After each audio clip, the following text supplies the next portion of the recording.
So you're thinking of becoming a Turo host. That's great and all, but before you get going, let me save you some headaches by showing you the mistakes that have cost me and many other hosts time, money, and some serious sanity. Mistake number one is taking photos at the wrong time.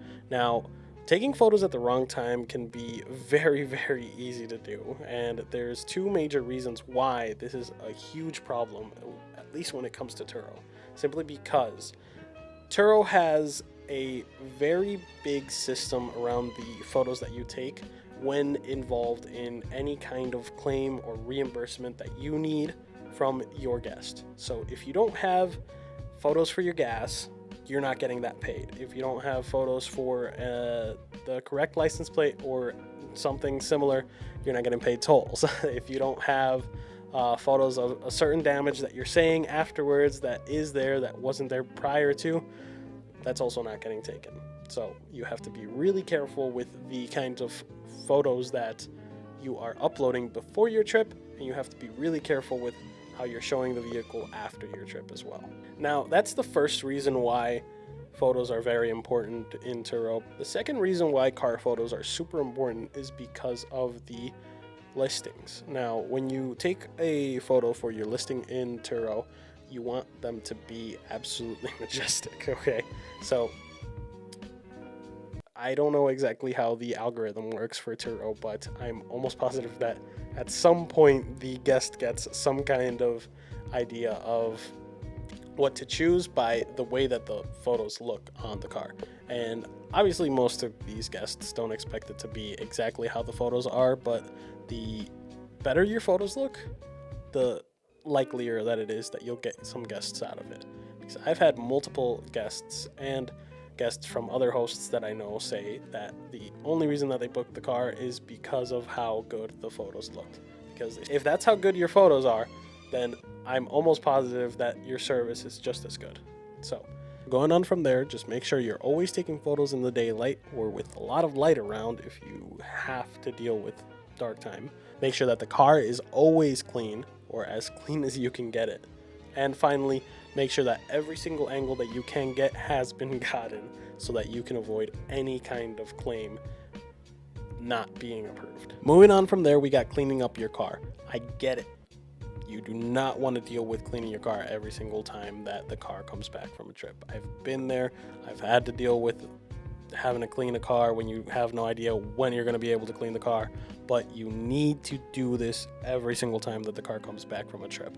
The issues here is that you are risking getting bad reviews, having reimbursement charges done to you, and getting penalties from Turo for the sake of your car not being cleaned. Another thing to mention here is maintenance. You always want to be on top of your maintenance, and you want to have some kind of schedule or some kind of checklist so that you can constantly be paying attention to everything that needs to be taken care of inside of your vehicle, outside of your vehicle, anything that has to do with maintenance at all on your vehicle, because that is how you avoid any kind of nightmares on Turo. I remember at the beginning of our Turo fleet, for me, it was a huge struggle to have every single car cleaned the moment that it was back, but I always had to get it cleaned before it was going out on its next trip. And if you weren't getting it cleaned, make sure you have your system. Like I said, I would snooze every one of my vehicles every night if I knew that I wasn't going to be able to clean it, so that I could make sure that it wouldn't rent out for the times that I wouldn't be able to clean it.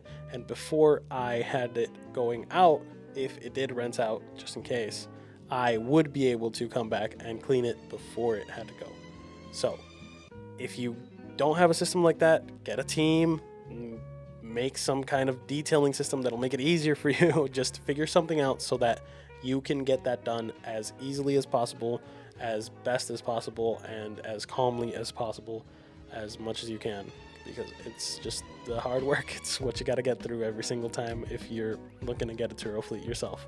Or even if you're just a one-car fleet person, it can get crazy in summertime. Like, you'll have trips going out every other hour once the car is coming back, in and out, in and out. So make sure you invest in something that will make your life easier. Turo has rules, and if you don't know them, you're going to find out the hard way, and you do not want to find out the hard way.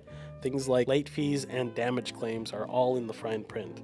You just have to make sure you're reading through it and understand it all exactly to how you need to handle them. Because if you do not, you could lose money so quick you don't even know it's ever slipped your hands. Okay? So just make sure you're reading the fine print. Make sure you understand exactly what's going on with Turo and all of their regulations and guidelines so that you don't have to deal with losing any kind of money. If it can help you in any way, shape, or form, it will be much easier for you to deal with things like you can put things in your description that will cause the charges that a guest will dispute from you unimportant later on. And you can take advantage of things like the late fees, where if a customer hasn't returned the car and it's been like 5-6 hours and you're like, where's my car? You can get paid back for that and not have to deal with somebody that doesn't really care about your car, so that they can work for you and not against you. Mistake number 4 is one of the ones that I am guilty of constantly, which is paying attention to your pre and post-trip inspections. This can make or break the game for you. It will save you so much money if you just go through and physically look at the car, physically look at your fluids, and move on and go wash the damn car. When you are checking in the car, which is when you're about to give it to a customer, you always want to make sure that you have all of the photos that you need, you have the customer's license, you have everything that you need, and you want to make sure that you know exactly where all of your scratches are in your vehicle and what your fluid levels are at and what's going on with the vehicle in general, because that will give you the best possible mindset for when the car comes back. Because now you have everything recorded, and when you have to do your checkout process, you will be able to very smoothly do it, and if there's any issues at all whatsoever, you can report it right away and not have to worry about whether or not that's going to be covered from Turo. Now, one thing that I didn't note is that you also have to pay attention to what exactly your price plan is, whether you're on the 70/30, 60/40, or the, I think it's 80/20. It depends on how much exactly you're going to pay out of pocket for any kind of damage claims or any kind of claim in general most of the time.